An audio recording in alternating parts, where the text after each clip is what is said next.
Hi students, how are you? क्या पढ़ना है आज? आज हम आपको periodic properties of the elements का अगला टॉपिक पढ़ाऊंगा, जिसे कहते हैं इलेक्ट्रॉन गेन एंथैल्पी और इलेक्ट्रोनेगेटिविटी। तो ये periodic properties of the elements का अगला टॉपिक है इलेक्ट्रॉन गेन एंथैल्पी। इस इलेक्ट्रॉन गेन एंथैल्पी को हम इलेक्ट्रॉन एफिनिटी के भी नाम से जानते हैं।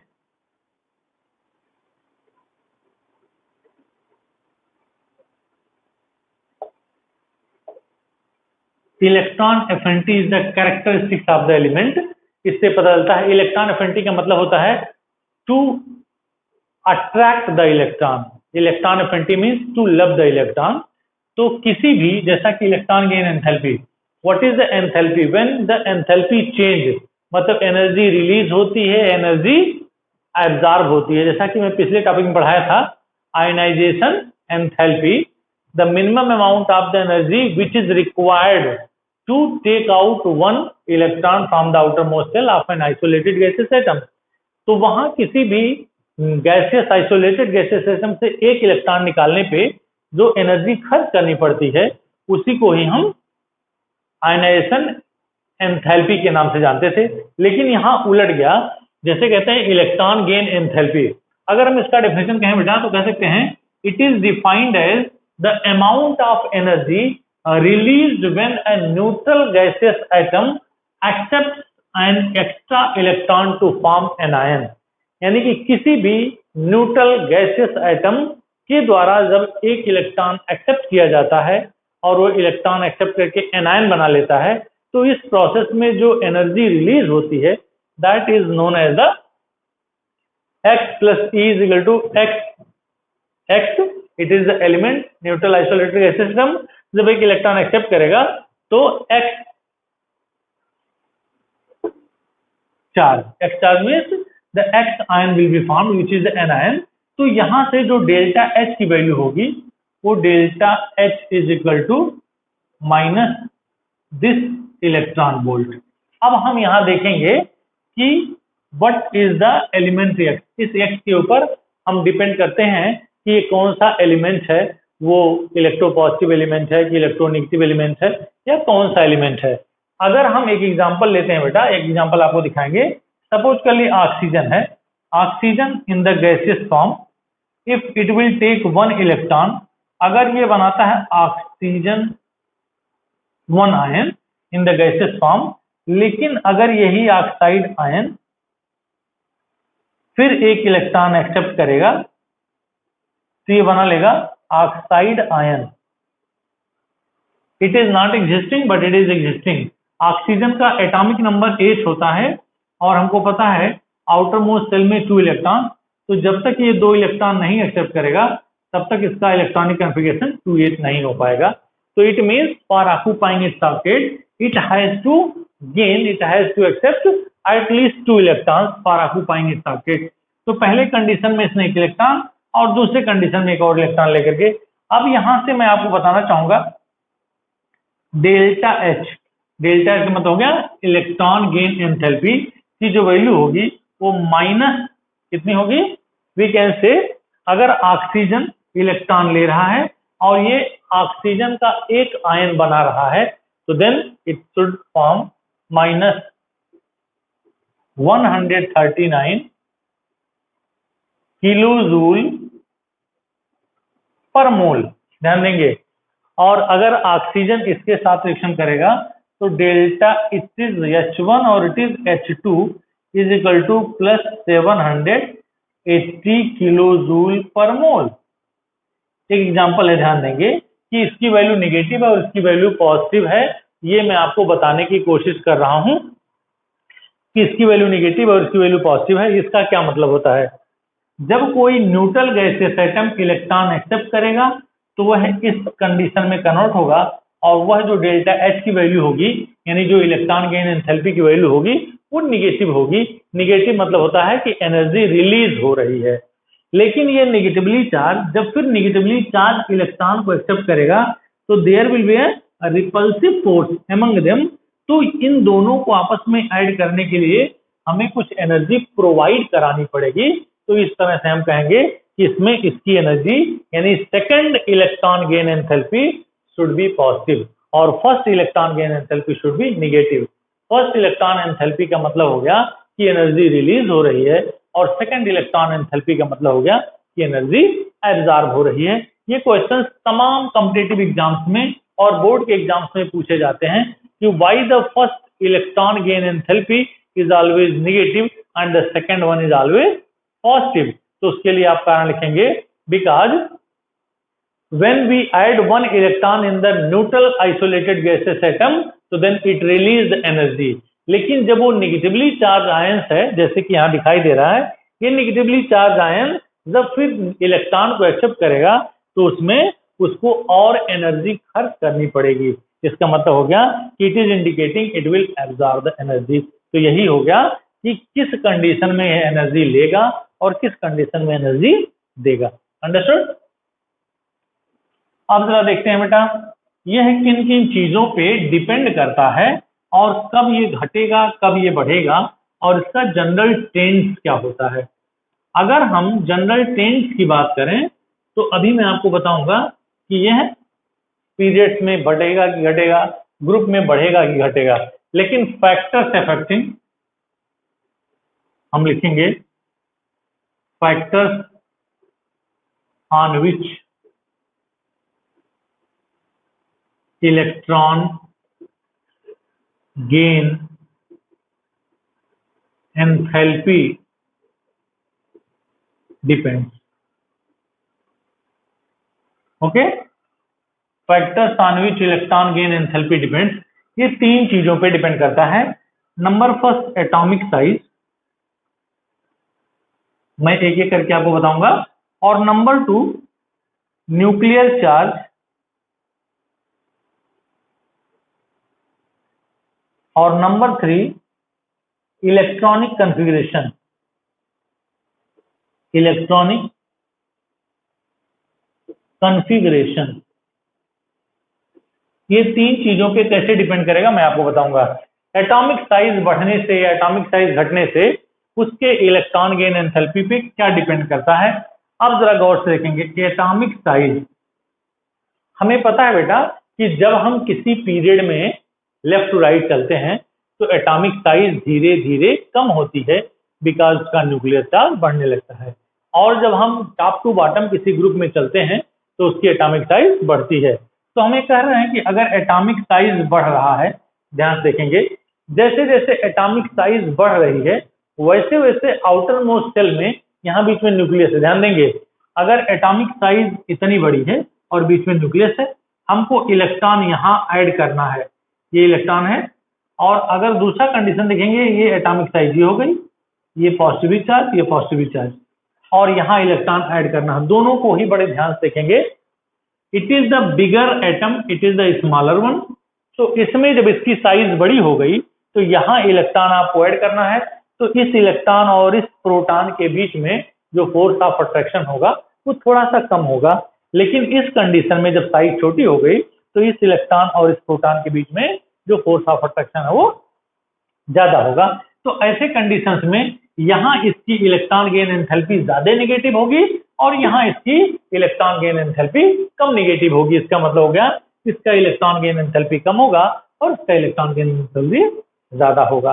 तो यही मैं आपको बताना चाह रहा हूं कि एटॉमिक साइज इंक्रीजेस, अगर एटॉमिक साइज इंक्रीज करेगा, इंक्रीजेस, तो क्या होगा, इलेक्ट्रॉन गेन एंथैल्पी की जो वैल्यू होगी विल बी लेस नेगेटिव। ये ध्यान रखेंगे, मतलब इसकी वैल्यू कम होगी। Atomic size increases then electron gain enthalpy will be less negative. अब हम दूसरी बात करेंगे न्यूक्लियर चार्ज की। न्यूक्लियर चार्ज जैसे जैसे बढ़ता है वैसे वैसे एटॉमिक साइज कम होती है। तो nuclear charge, atomic size increases, इसका मतलब न्यूक्लियर चार्ज कम हो रहा है। अगर हम न्यूक्लियर चार्ज बढ़ा दें तो यहां लिखेंगे, ध्यान से देखेंगे, अगर न्यूक्लियर चार्ज इंक्रीज करेगा तो एटॉमिक साइज छोटी होगी, और जब एटॉमिक साइज छोटी होगी तो उसमें इलेक्ट्रॉन डालना काफी आसान होगा। तो इस कंडीशन में जो बेटा electron gain enthalpy will be more negative. इसका मतलब हो गया कि जब न्यूक्लियर चार्ज की वैल्यू ज्यादा होगी या न्यूक्लियर चार्ज बढ़ेगा तो इलेक्ट्रॉन गेन एंथैल्पी बढ़ेगा, जब एटॉमिक साइज बढ़ेगी तो इलेक्ट्रॉन गेन एंथैल्पी कम होगी। कम या ज्यादा का मतलब हो गया दोनों ही एनर्जी इवॉल्व करेगा, यानी दोनों ही एनर्जी रिलीज करेगा। यह लेस नेगेटिव होगा, इसकी वैल्यू कम होगी, और इसकी वैल्यू ज्यादा होगी, it is the more negative. अब बात करते हैं इलेक्ट्रॉनिक कन्फिगरेशन की। इलेक्ट्रॉनिक कन्फिगरेशन में दो कंडीशन ऐसे होते हैं, half filled and fully field, ये ध्यान रखेंगे, half filled and fully field. Half field और फुली फील्ड में ध्यान रखेंगे, अगर इलेक्ट्रॉनिक कन्फिगरेशन किसी भी एलिमेंट में हाफ फील्ड और फुली फील्ड है तो ऐसे कंडीशंस में हमें कह सकते हैं कि इसका जो इलेक्ट्रॉन गेन एंथैल्पी होगा ये मोर पॉजिटिव होगा। क्या होगा? मोर पॉजिटिव, क्योंकि हमको पता है कि half filled and fully filled both are stable configuration, और स्टेबिलिटी अगर वो एटम ऑलरेडी पा चुका है तो उसमें इलेक्ट्रॉन डालना या वहां से इलेक्ट्रॉन निकालना दोनों ही टफ है। तो हम यहाँ इलेक्ट्रॉन डालने की बात कर रहे हैं, इलेक्ट्रॉन गेन एंथैल्पी की बात कर रहे हैं, तो उसमें इलेक्ट्रॉन डालने पे एनर्जी हमको खर्च करनी पड़ेगी। इसका मतलब हो गया कि इसका electron gain enthalpy will be more positive. तो इस तरह से there are 3 factors on which the electron gain enthalpy depends. अब इसके बाद हम बात करेंगे बेटा जनरल ट्रेंड्स की, कैसे ये वैल्यू घटेगा, कैसे वैल्यू बढ़ेगा। लेट अस सी। जैसा कि हमको पता है कि इलेक्ट्रॉन गेन एंथैल्पी पीरियड्स में एंड ग्रुप्स में अलग अलग चीजों के अलग अलग घटता या बढ़ता है, तो लिखेंगे जनरल ट्रेंड। पीरियड 2 में इलेक्ट्रॉन, अगर इलेक्ट्रॉन ऐड करना है, मान लीजिए लिथियम हो गया, बेरिलियम हो गया, बोरान हो गया, कार्बन हो गया, नाइट्रोजन हो गया, ऑक्सीजन हो गया, फ्लोरीन हो गया और नियॉन हो गया। जरा गौर से देखेंगे तो उसके लिए मैं अंडरलाइन कर दिया हूं, इसलिए अंडरलाइन कर दिया हूं कि नियॉन के सारे सेल्स कंप्लीटली फिल्ड हैं, यानी कि इसके आउटर मोस्ट सेल में 8 इलेक्ट्रॉन्स हैं, तो इट्स कन्फिगरेशन इज स्टेबल। अगर हम लिथियम से यहाँ फ्लोरीन की बात करते हैं तो लिथियम से आगे चलने पर इसकी साइज धीरे धीरे कम हो रही है। इसका मतलब हो गया कि electron gain enthalpy increases in periods from left to right because atomic size decreases, यानी कि यहां से यहां चलने पर इसकी वैल्यू बढ़ रही है, तो लिखेंगे इंक्रीजेज। और अगर हम lithium, sodium, potassium, rubidium, caesium और फ्रांसियम की बात करेंगे, यानी कि ग्रुप में चलेंगे, तो ग्रुप में एटॉमिक साइज बढ़ रही है तो इलेक्ट्रॉन गेन एंथैल्पी डिक्रीज करेगा। तो इस तरह से हमें कहेंगे कि किसकी वैल्यू कम होगी, किसकी वैल्यू। यहां से ये इलेक्ट्रोपॉजिटिव एलिमेंट है बेटा, ये इलेक्ट्रोनेगेटिव एलिमेंट है। तो इलेक्ट्रोनेगेटिव एलिमेंट मतलब to attract the electron towards itself, इसलिए यह आसानी से इलेक्ट्रॉन अपनी तरफ क्या कर लेगा, एक्सेप्ट कर लेगा। तो यहां से जैसे जैसे हम आगे बढ़ेंगे वैसे वैसे इलेक्ट्रॉन गेन एंथैल्पी बढ़ती रहती है। अब इसमें एक छोटा सा एग्जांपल देखना है, अगर ऑक्सीजन के नीचे सल्फर है और फ्लोरीन के नीचे क्लोरीन है, तो इस ऑक्सीजन और सल्फर में हम क्या देखेंगे, ऑक्सीजन का आपको बताया हूं कि what should be the electron gain enthalpy for oxygen. ऊपर से नीचे चलने पर ध्यान देंगे, ऊपर से नीचे चलने पर इसकी वैल्यू क्या हो रही थी, कम हो रही है, और यहां से यहां चलने पर इसकी वैल्यू बढ़ रही थी। ऊपर से नीचे चलने पर इसकी वैल्यू कम होनी चाहिए, लेकिन फ्लोरीन की जो वैल्यू है वो क्लोरीन से ज्यादा होती है। तो इस तरह से हम ये कंक्लूड कर सकते हैं कि it increases in the period and decreases in the groups. तो there are, this is the trend of the electron gain enthalpy. हो गया। अब इसके बाद हम बात करेंगे इलेक्ट्रोनेगेटिविटी की, अगला टॉपिक ध्यान देंगे। This is the another periodic properties of the elements which is known as the electronegativity. चलिए देखते हैं क्या होता है इलेक्ट्रोनेगेटिविटी, क्या होता है बेटा। इस टॉपिक को पढ़ने के बाद आप किसी भी पीरियोडिक प्रॉपर्टीज का ट्रेंड और उसका डेफिनेशन आप आसानी से पता कर सकते हैं। Electronegativity,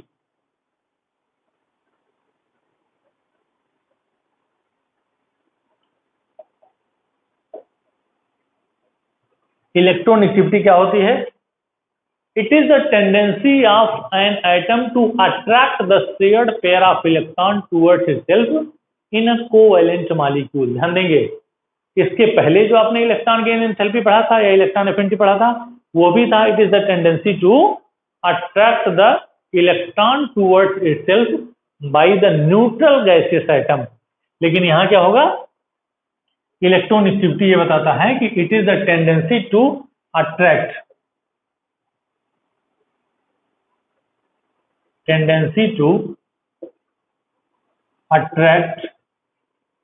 the shared pair of electrons towards itself in a covalent molecule। ध्यान देना, tendency to attack the shared,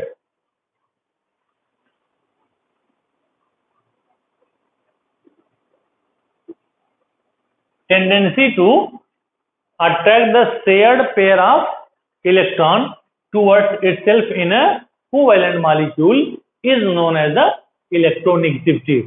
जैसा कि मैं इलेक्ट्रॉन गेन एंथैल्पी में बताया था कि उसको हम मेजर कर सकते हैं experimentally in the form of the kilojoule, in the form of the electron volt, but it can not be measure experimentally.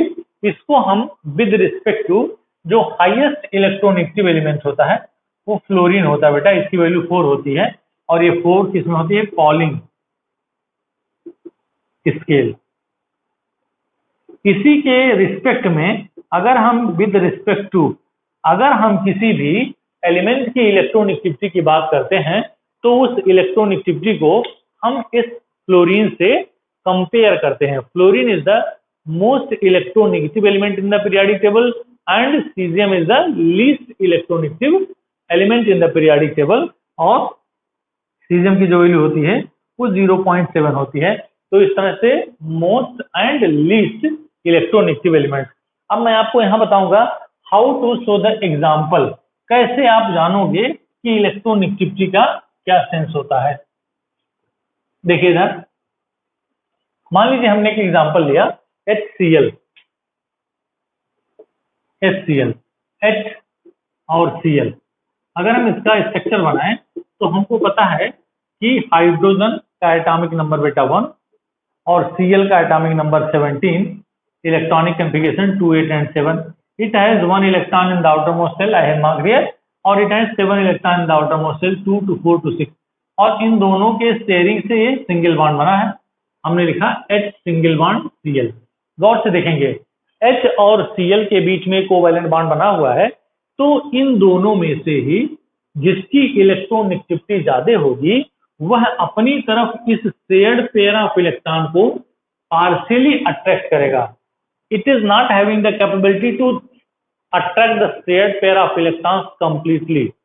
अगर ये कंप्लीटली हो जाएगा तो ये H आयन और Cl आयन होना चाहिए, ये गलत है। ये तभी पॉसिबल है जब ये वाटर में डिसॉल्व हो, जब ये एक्वस सॉल्यूशन में हो। लेकिन HCl गैस में H और Cl में Cl की इलेक्ट्रोनेगेटिविटी ज्यादा है, तो ये अगर अपनी तरफ अट्रैक्ट करेगा तो partial negative charge and partial positive charge will be form on the chlorine atom and the hydrogen atom. Chlorine पे पार्शियल नेगेटिव चार्ज फॉर्म होगा और हाइड्रोजन पे पार्शियल पॉजिटिव चार्ज फॉर्म होगा। तो इसी में ये कोवैलेंट बॉन्ड था बेटा। इस कोवैलेंट बॉन्ड में उस एलिमेंट द्वारा शेयर्ड पेयर ऑफ इलेक्ट्रॉन को अपनी तरफ अट्रैक्ट करने की टेंडेंसी को ही हम इलेक्ट्रोनेगेटिविटी कहते हैं। इसकी भी जो वैल्यू होती है, अगर हम पीरियड में चलते हैं तो पीरियड में इंक्रीजेस और ग्रुप्स में चलेंगे तो डिक्रीजेस। हमने यहां देखा था फ्लोरीन की जो वैल्यू है वो सबसे ज्यादा 4.0 और यहाँ CS की जो वैल्यू है वो 0.7 पाई जाती है। तो इस तरह से कहेंगे it is the highly electronegative element and it is the least electronegative element in the periodic table. तो it is all about the electronegativity, जिसको फिर से मैं बताना चाह रहा हूँ कि आगे जब हम किसी पीरियड में चलते हैं फ्रॉम लेफ्ट टू राइट तो इसकी वैल्यू बढ़ती है और ऊपर से नीचे चलने पर इसकी वैल्यू घटती है। तो it is all about the periodic properties of the element. अब अगले टॉपिक में हम कुछ नई चीजें सीखेंगे। Thank you so much.